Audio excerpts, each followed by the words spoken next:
Eagles fans, a Thursday get together here on Birds 365. You got your Mac and Mac guy, John McMullen Jody McDonald here, hanging with you for the next 2 hours. Yes, we'll start our look ahead to the NFC East showdown between the Giants and Eagles, which, by the way, for Spear Thumb, there's a handle for you on our feed who said, "Wake up, Jody." No, it's got nothing to do with me oversleeping. It's got nothing to do with me pulling a computer cord from the back of my setup here. Got nothing to do with McMullen taking a power hit at his house. No, we're on a little late because Jeff Kerr on Good Let's Morning. blame Kerr. Let's blame Kerr. That's exactly what we're doing. Coming up with a weird ran a little late on his day. I don't blame him. He's got Giants Eagles to talk about, so it's understandable. Right. But we're a minute late. It wasn't my fault. I'm disavowing any reason for us being I'm always going to blame Kerr. Always. No, I wouldn't do that to Kerr, except when he earned it, which he did today by running over. So shame on him. But if we've done that a time or two to poor. I was going to say, if Saratella's got to wait a couple of minutes today on the back end because you and I are going over, so be it. Johnny Mac, the big game coming up against the Giants on Thursday. I started doing a little homework, number crunching last night, again this morning, prepping for this show. We're going to start with a quiz because I saw this today and, man, it kind of surprised me. The last 2 weeks, the Philadelphia Eagles have not only won, they've won handily, won impressively. They've scored 5 touchdowns in back-to-back games. Would you like to guess when was the last time the Philadelphia Eagles scored 5 touchdowns in back-to-back games? That's got to be a long time. How about 1933? Not quite that long, but that's when they started, by the way. That's why I said that. Yeah, I don't know. But how does 1981 sound? 41 years since the last time the Philadelphia Eagles scored 5 offensive touchdowns in back-to-back games, led by that now still part of the Philadelphia media, Ron Jaworski at quarterback. They put up a quickie quiz for you since we're doing quizzes. In 1981, they scored back-to-back touchdowns, 5 touchdowns in a game. What 2 teams did they do so against? I'm guessing it wasn't Dallas. So how about Green Bay and Tennessee? Oh, well, Tennessee wasn't in the National Football League. I know, I'm joking. Because they just did it again. How about Green Bay and Houston? Oh, shoot, I didn't even pick up on that. You named the 2 teams they just scored the 5 touchdowns. Shame on me. My bad.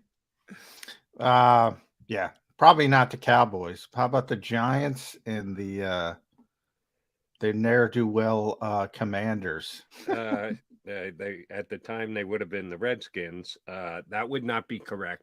This will tell you how long ago it's been.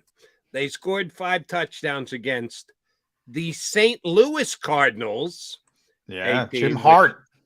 Which no longer exists, are now playing in Arizona. And the Baltimore Colts. Who no longer exist. Now, both of those 2 teams Eagles already beat this year. Only the Colts they beat in Indianapolis and the Cardinals they beat in Arizona. Back in 1981, they did it against the St. Louis Cardinals and the Baltimore Colts. That's how long it's been since the Eagles scored 5 touchdowns offensively in back-to-back games. So here's the question, Johnny Mac. Are they going to make it 3 in a row? No, I think, I'm a big believer in the mean, and you can't keep up. You can't sustain that. My buddy Bob Groats loves that word when I say it. So just the natural sort of, it's hard to sustain that kind of success over that time frame. But, I wrote about this yesterday. Jalen Hurts is becoming synonymous with history. Like every week there's a new historical number. You just brought up one. We said, first team since 87, 350 rushing one week, 350 passing the next. He set the franchise record for rushing yards by a quarterback against Green Bay. He's at 380 the next week passing. This team, they've only been given out, so I can't go back to 1933, but they've been given out Player of the Week awards, I believe, since '84. He's the first Eagle to get 2 in a row, and that's a pretty long time frame. Yeah, it's becoming ridiculous how much success this team is having, and it starts with the quarterback. Every week there's a new historical nugget, and you got to go back 35, 40, 50 years to get to. So this kind of stuff doesn't happen every day, to say the least. And it's pretty impressive. Pretty impressive. I will say that. And oh, by the way, back in 1981, when they scored those back-to-back 5 touchdowns against the St. Louis Cardinals and the Baltimore Colts, the team they played the next week was the New York Giants, and they only scored 10 points. Oh, I'm going to take the over on 10 here, J-Mac. They're going to put up more than 10 points. I'm going to take the over. I'm going to take the over. Maybe the history should be the Eagles have 23 rushing touchdowns, which is first in the NFL, and that's 2 shy of the franchise record for a season. So maybe that's the historical note to keep an eye on this week. They could get 3 rushing touchdowns quite easily. I'm going to take the under on the 5 touchdowns as well. I'm going to say they only get 4, but that's maybe, and we'll get more specific with our pick over the next couple of days. I don't know. I don't know how they're going to score against a team that blitzes as much as the Giants do. I don't know how they're going to score, Jody. It's called. This is what you all wanted, Eagles haters. This is what you all wanted. This is the team that comes at you off the bus. Well, they're not. So they're not Eagle haters. They're Jonathan Gannon haters. They're Eagle fans you're referring to, but they're current defensive coordinator haters. Good point. You know that the defense coordinator who has the second ranked defense in the NFL, the top ranked passing defense in the NFL, that is number 2 in sacks in the NFL, that is number 1 in takeovers in the NFL. Is that the defensive coordinator you're talking about? Yeah, see, that's the thing that bothers me with the people who are still calling Jonathan Gannon into question. I always thought it was about the sacks. It is for me. You and I go back and forth. You give much more credit to pressures, and you always bring up the pressure by Long and the Chris Long, baby, game against Minnesota. And yes, that makes your point quite well, that pressures can be very important and lend themselves to great results. It's 5 years ago, and it happens from time to time. It doesn't happen often. Sacks are sacks. Sacks are good. There's no way sacks are bad. Sometimes pressures end up in 80-yard touchdowns. The quarterback is running the ball, no missed tackle on the back end. Look what happened. The guy took it to the house. So it cuts both ways. But the sack is the sack. And they're getting the sacks, Johnny Mac. If they get there with 2, I don't care if they drop 9 in coverage. If you rush 2 guys and one of the 2 guys gets home and gets the sack, who the hell cares how many guys actually blitz to get there? Just get the sacks. And that's exactly what this team is doing. They're second in the NFL in sacks. Yeah, and Gannon says it, and he's right. It's a marriage, rush and cover and rush. He says it all the time. Like last week, they had a big sack game. A lot of those sacks were covered sacks. I was talking to Bradbury yesterday. He smiled. He said, yeah, we had some covered sacks in that game. So it works both ways. Sometimes the rush is getting there, like in the Carson Wentz game. That was the rush more than the coverage. I think at Tennessee, it was the coverage more than the rush. So it does work in concert. Mm-hmm. And the guy who got me on board with the pressures was not Gannon. It was Schwartz. And Jim always said, look, he said sacks are never bad, but they're just overrated.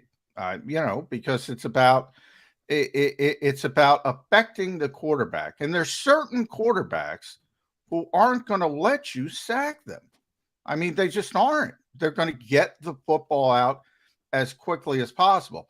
Then when you get to the Carson Wentzes of the world, the Ryan Tannehills who are going to hold on to the football, that's when the sacks come in bunches. But Tom Brady, I mean, you're not going to have a big sack game. Peyton Manning, you're not going to have a big sack game. So you better figure out some other way to affect the quarterback. And that's who got me on board with that sentiment, not Jonathan Gannon. I mean, he believes it. He's the same way. He said the exact same thing. Sacks are always good, but he doesn't care about them. He cares about, I tell you all the time, two statistics, and this is the Eagles as a whole. This is Nick Sirianni, and it comes from Nick. Takeaways, they're number one in the NFL, limiting explosive plays. Other than the scoreboard, which is obviously the only statistic that matters, other than the scoreboard, those are the only two statistics the Eagles care about. And if they win those two categories, they're going to win the game. And it's proven to be true. Understood. That's why you never look at any individual game and go, how many sacks did they get in that game? You're right. A quarterback can keep you from getting sacks, but you can take a pretty good look over a season, specifically a season that has now reached double-digit games played. You can start to draw conclusions about the ability to sack, not pressure, sack the quarterback. I disagree with Schwartz. You need sacks at some point. On a given week, you don't get any. Hey, the quarterback decides to throw it away rather than take a sack. Well, that's on him. But over the course of a season, that means you're going to face quarterbacks who get rid of the ball quickly and quarterbacks who hold on to the football. So I think it is something you can look at over the course of the season. All right, looking at the Giants over the course of the season, great start, stumbling of late. They've lost two of their last three, including a tie, so they haven't had a win in almost a month. Against this Eagle team, they're a 6.5-point underdog, 7 in some places, at home before these two teams meet again the last week of the season. Johnny Mac, what if I told you I thought this week's game for the New York Giants was a look-ahead game? Because next week, they play the Washington Commanders again. Right back at them again next week. That is something that if you're a Giant fan, you don't want to admit to. You're a Giant player, you don't want to admit to. But if you're a Giant and you're looking in the mirror and you're figuring out we got to get wins between now and the end of the season, you getting this one this week against the Eagles, or you getting next one next week against the Commanders? Any chance this is a look-ahead game for the Giants? I don't think so for a couple reasons. One, I generally don't think look-ahead games when in division games in general. I mean, it's always a bigger deal to teams and organizations, not just the Eagles and Giants. Everybody wants to win their division games. So that's number one. Number two, they haven't won in a while. They beat Houston a couple weeks ago. Then they lost to Detroit, lost to the Cowboys. Then they tied with the Commanders. So it's been a month, and it will be a month if they don't win this game. So they need to win some games. And unfortunately for them, their schedule on paper isn't great. Now, they have the Eagles, they have Washington, as you mentioned. Then they're at Minnesota on Christmas Eve, which is a difficult matchup. Indianapolis, maybe a little bit of a respite, and then at the Eagles. And maybe that's easy because maybe the Eagles aren't playing. Maybe they're playing the JV. But if they are playing, it's not easy. Yeah. So they got to find ways to win games, and they got to stop this little skid. Unfortunately, I mean, the Eagles are just far more talented than the Giants. And the Eagles, not unfortunately for Eagles fans, but for the Giants, that's the unfortunate part. I don't think they're looking ahead, though. Fair enough. And it may be something that transpires during the game that they won't talk about before, or even think about before, but at some point during the game, Giants' minds may go there. The Eagles in these past two wins, have been great offensively 2 games in a row against Green Bay. One chunk play, as you describe it, big play that they gave up, kept the game close, but the Eagles were in control throughout. So for me, they've been dominant on both sides of the ball. Which do you think will be the more dominant side? When the game's over and done with, we'll say the Eagles won the game more so because of their offense or their defense. That's always a tough. That's always tough. What I got to look. Their offense is ranked third in the NFL. Their defense is ranked second. So, it's pick your poison usually against the Eagles. That's the reason they're 11-1. With this particular game, I would lean more towards defense only because I think the Giants' offense is up against it more than the Giants' defense. Now, I think it's interesting. I just said the Eagles are 3-2, 3 offensively, 2 defensively.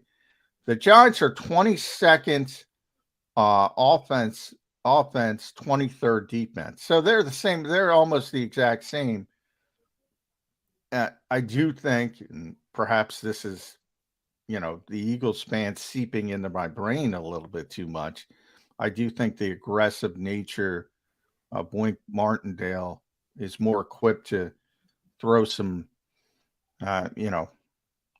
mucking into the works on the offense from the Eagles' perspective than Daniel Jones with no weapons giving that defense problems. So that's kind of how I look at it on paper.